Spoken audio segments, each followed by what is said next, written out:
अस्सलाम वालेकुम नाजरीन, मुज़म्मल फ़कीर अपने YouTube चैनल डेली ट्रिक्स में आपको खुशामदीद कहता हूँ। आज की इस वीडियो में मैं आपको बताऊँगा कि कुल्लुस उस्मान सीज़न 2 में उस्मान गाजी को किन दुश्मनों का सामना करना पड़ेगा।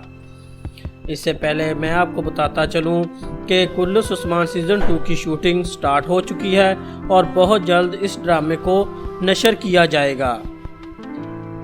वीडियो स्टार्ट करने से पहले अगर हमारे चैनल पर आप न्यू हैं तो हमारे चैनल को सब्सक्राइब कर दें और बेल के आइकन को दबा दें।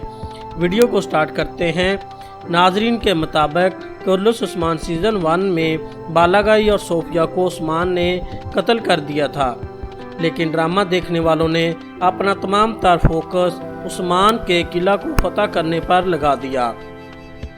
सोफिया और बालागाई का कत्ल लास्ट एपिसोड में नहीं दिखाया गया, बल्कि उस्मान ने बालागाई और सोफिया को ज़ख्मी किया था।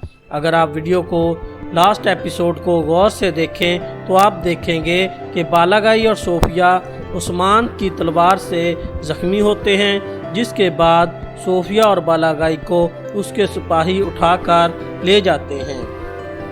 इससे ज़ाहिर होता है कि बालागाई और सोफिया एक नई ताकत के साथ कुल्लुस उस्मान सीज़न 2 में आ सकते हैं। इस तरह नए सीज़न में उस्मान के दुश्मनों में इजाफा भी होगा, जिसमें दहातू खान जो कि मंगोलों का सरदार होगा उसकी एंट्री होगी और वो बहुत ताकतवर होगा।